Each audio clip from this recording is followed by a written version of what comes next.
আমার নবীকে আল্লাহ বলতেছেন, হাবিব শানের সালতে বিয়াদবি হয়েছে, আপনি যদি তাদের জন্য ক্ষমা চানও আমি তাদের জন্য কোনো ক্ষমা রাখি নাই। কোরআন যেই নবীর উপর নাজিল হয়েছে সেই নবীর ব্যাপারে আপনি এত বিয়াদবি করছেন, তবু আপনি শাইখুল হাদিস রয়ে গেছেন। তাইলে আপনারা কি করলেন? ডিফারেন্সিয়েট করলেন কোরআনের উপর আর আমার নবীর উপর।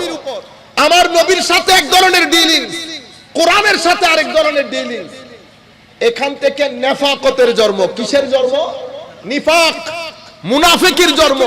যখন আমাদের উম্মতের পতন হলো, আমার নবীকে টার্গেট করে সমস্ত ষড়যন্ত্রর ভিত্তি স্থাপন করা হলো আমার নবী সাল্লাল্লাহু আলাইহি ওয়াসাল্লামকে টার্গেট করে।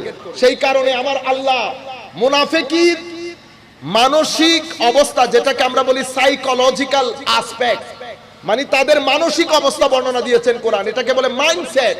কি? ওয়াইজা কিলা লাহুম তাআলাউ ইলা মা আনজালাল্লাহু ওয়া ইলার রাসূল।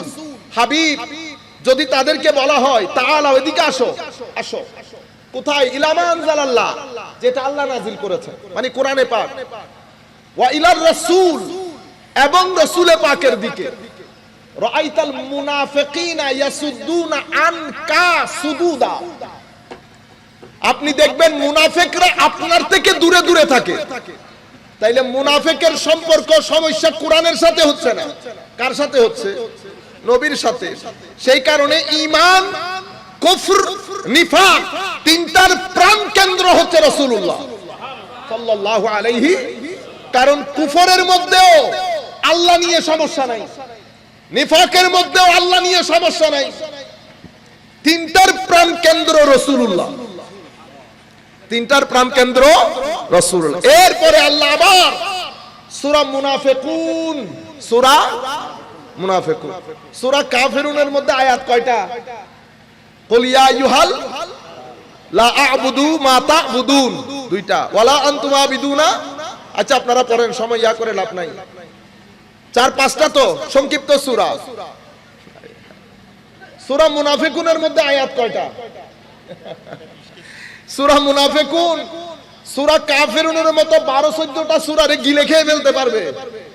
তো এখন আল্লাহকে জিজ্ঞেস করতে ইচ্ছে করে না, আল্লাহ কাফিরুনকে এত ছোট করে ফেললেন, মুনাফিকুনকে এত বাড়াই কেন ফেললেন? তাইলে বোঝা যাচ্ছে কাফেরের চেয়ে মুনাফিক ডেঞ্জারাস বেশি, কাফেরের চেয়ে মুনাফিক ডেঞ্জারাস বেশি। নতুবা মুনাফিকুন, সূরা মুনাফিক বললে হইতো না? কোরআনের মধ্যে সূরা মুমিনও আছে তো, হ্যাঁ? তো এখানে শুধু মুনাফিক বললে তো হতো। কি বলেছে? মুনাফিকুন। কয়েকজন না, বহুত আছে, বহু আছে, বহু। এখন তাদের সাইকোলজি বর্ণনা দিচ্ছে। হাবিব, তাদের মুখের জবান, তারা ঘোষণা দিবে তো, নাশহাদু ইন্নাকা লা রাসূলুল্লাহ, আমরা ঘোষণা দিচ্ছি, সাক্ষী দিচ্ছি আপনি অবশ্যই আল্লাহর রাসূল। দেখছেন, এই কথা যদি কেউ কাউকে বলে, কোন ব্যক্তি অস্বীকার করবে যে সেই ব্যক্তি মুসলমান? কেউ অস্বীকার করতে পারবে না। কেননা কসম করে তাকিদ দিয়ে বলছে আপনি অবশ্যই নবী। কিন্তু আমার নবী বলছেন, হাবিব আমি জানি আপনি রাসূল, আমি এও জানি তারা মিথ্যাবাদী। কেন? এখন আমার নবী, আমার আল্লাহ বলছেন আবার ওই আয়াতের প্যাটার্ন, ওয়া ইযা কিলা লাহুম তাআলাউ ইয়াস্তাগফির লাকুম রাসূলুল্লাহ লাওয়াউ রুউসাহুম ওয়া রাআইতাহুম ইয়াসুদ্দুনা ওয়া হুম মুস্তাকবিরুন। হাবিব, ওয়া ইযা কিলা লাহুম, যখন তাদেরকে বলা হয় তাআলাউ, আসো, কোথায়? তাআলাউ ইয়াস্তাগফির লাকুম, মানে রাসূলে পাকের কাছে আসো, রাসূল তোমাদের জন্য আল্লাহর দরবারে ইস্তেগফার করবেন। তোমরা যদি রাসূলে পাকের কাছে আসো, রাসূল তোমাদের জন্য আল্লাহর দরবারে ক্ষমা চাইবেন। তো রাসূলের ক্ষমা চাওয়া এর চেয়ে বড় নিয়ামত তো রুয়ে জমিনের মধ্যে আর কিছু হইতে পারে না। সাহাবায়ে কেরাম তো অপেক্ষা করতো আমার নবী তাদের জন্য আল্লাহর দরবারে ইস্তেগফার করুন। কিন্তু মুনাফিকদের অবস্থা দেখেন, লাওয়াউ রুউসাহুম, মাথারে ঝাঁকুনি মারে, তারা অহংকার দেখায়, অহংকার দেখিয়ে তারা এই প্রপোজালটাকে ডিনাই করে। বলেন তো দেখি, উম্মতের একেবারে নিরেট মূর্খ একজন মুসলমানকেও যদি বলে রাসূলের কাছে যাও, রাসূল তোমার জন্য ক্ষমা প্রার্থনা করবে, উম্মতের কোন পাগল এত বড় প্রপোজালকে রিজেক্ট করবে? রিজেক্ট কারা করতে পারবে? যারা নবুয়তকে সংকুচিত করেছে, নবুয়তকে আমাদের মতো তোমাদের মতো বানিয়ে ফেলেছে। তারা তো চিন্তা করবে না, ক্ষমা চাইলে আল্লাহর দরবারে চাইবে, রাসূলের দরবারে কেন? ফারাক করে ফেলেছে। বুঝতে পেরেছেন? আমার আল্লাহর পরে কি বললেন? সাওয়াউন আলাইহিম আস্তাগফারতা লাহুম আম লাম তাস্তাগফির লাহুম লা ইয়াগফিরাল্লাহু লাহুম। হুজুর, আপনি তাদের জন্য ক্ষমা চান আর ক্ষমা না চান, আমার আল্লাহর সিদ্ধান্ত হচ্ছে আমি কখনো তাদেরকে ক্ষমা করব না। তখন এখন এই আয়াতের অর্থ দুই ধরনের হয়। তো দেখছেন, আল্লাহ রাসূলের ক্ষমা চাইলেও আল্লাহ ক্ষমা করবে না বলেছে। দেখছেন কি ব্যাখ্যা করে? আমরা বলতেছি বেটা, আমার নবীকে আল্লাহ বলতেছেন হাবিব, শানের সালতে বিয়াদবি হয়েছে, আপনি যদি তাদের জন্য ক্ষমা চানও আমি তাদের জন্য কোনো ক্ষমা রাখি নাই, আমি তাদেরকে ক্ষমা করব না। এটা তো শানের সালতকে উপরে তুলছে, তুমি নিচে নামাইতেছো কেন? আপনারা বুঝতে পেরেছেন? আমি আপনাদেরকে বুঝাতে চাচ্ছি, মুনাফিকরা শানের রিসালাতে বিয়াদবি করার কালচার জারি করেছে। সেই কালচার যুলখুয়াইসারা তামিমির মাধ্যমে আমার নবীর জামানা থেকে শুরু হয়েছে। সেইটা মিডল ইস্টের মাধ্যমে তিনটা ডাইমেনশনে আমার নবী সাল্লাল্লাহু আলাইহি ইসলামের শানে বিয়াদবির বাজার গরম হয়েছে।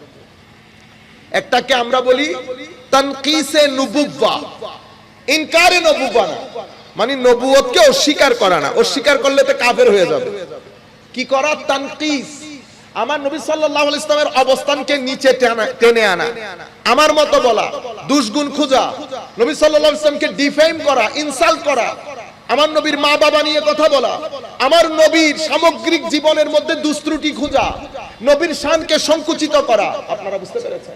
আপনি যদি কোনো মহান কিছুর বর্ণনা দিতে যান, আপনার কাছে দুইটা অপশন, হয় আপনি ওনাকে দেখে বলবেন, ওনার সাথে ওনাকে দেখেছেন, থেকেছেন, পরিপূর্ণরূপে জেনেছেন, অতঃপর বলেছেন, অথবা ওনার সম্পর্কে একটা বড় বই রচিত হয়েছে, সেই বই পড়ে আপনি জানবেন। আমার পক্ষে এই দুইয়ের কোনোটাই সম্ভব না, যেহেতু আমি নবীর জামানাই না, নাম্বার ওয়ান। নাম্বার টু হচ্ছে, আমরা এটার জন্য নির্ভর করতে হয় আল্লাহ রাব্বুল আলামিন কর্তৃক প্রেরিত পবিত্র কোরআনের উপর।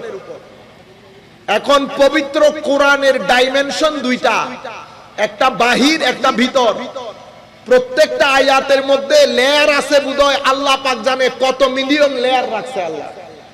প্রত্যেকে যার যার সময়ে এক একটা লেয়ার তুলে এক একটা অর্থ বলে, কোরআনের অর্থের শেষ হয়। এটা প্রত্যেক পর্যায়ে বড় বড় আলেমগণ আসবেন, এক একটা লেয়ার উঠাবেন। আল্লাহ পাক জানে শেষ পর্যন্ত কিয়ামতের দিন সকালেও বলতে হবে এই আয়াতের অর্থ কি, আল্লাহ আল্লাহ রাসূল ভালো জানেন। এই আয়াতের অর্থ কি, আল্লাহ আল্লাহ রাসূল ভালো জানেন। যেমন আমি যদি সিম্পল একটা কথা বলি, ওয়ামা আরসালনাকা ইল্লা রাহমাতাল লিল আলামিন, আল্লাহ রাসূলকে আল্লাহ প্রেরণ করেছেন কুল কায়নাতের রহমতের জন্য, ঠিক তো? রহমত হিসেবে। এখন আমার নবী সাল্লাল্লাহু আলাইহি ওয়াসাল্লাম ফুলের জন্য রহমত, এটা আপনি কেমনে এস্টাবলিশ করবেন? আমার নবী বাঁশের জন্য রহমত, আমার নবী পাহাড়ের জন্য রহমত, আমার নবী কুল কায়নাতের অণু পরমাণুর জন্য যেহেতু রাহমাতাল লিল আলামিন। তো এখন এটা আপনি কেমনে এস্টাবলিশ করবেন? আল্লাহ রাব্বুল আলামিন সেই জ্ঞান, এটাকে তিবিয়ানুন লিকুল্লি শাই বানিয়েছে। সব কিছুর খোলা বয়ান আল্লাহ কোরআনে পাকের মধ্যে দিয়েছেন। কিন্তু আমাকে তো আল্লাহ খোলা জ্ঞান দেন নাই। আমি হিসেবে কোরআন থেকে পানি গ্রহণ করি। কেমন? সমুদ্রের মধ্যে পানির কোনো কমতি আছে? পুরা সমুদ্র খাইতে পারবেন? 2 গ্লাসের পরে ভিতরে যায় আর যায় না। কেন? আল্লাহ ধারণ ক্ষমতা দিয়েছেন খুব কম, পানির তো কোনো অভাব রাখেন নাই। কোরআনও হচ্ছে মহাসমুদ্র, কেউ 1 গ্লাস পান করে, কেউ 2 গ্লাস পান করে, কেউ 3 গ্লাস পান করার পর আর উঠতে পড়তে পারে না, আর কেউ মজজুব হয়ে যায় 1 গ্লাস খাওয়ার পরে, আর কি থাকে না, আর হোশ থাকে না। আপনারা বুঝতে পেরেছেন? যাই হোক, নবী করিম সাল্লাল্লাহু আলাইহি ওয়াসাল্লামকে আমাদের উচিত আমরা জানবো পবিত্র কোরআন দিয়ে।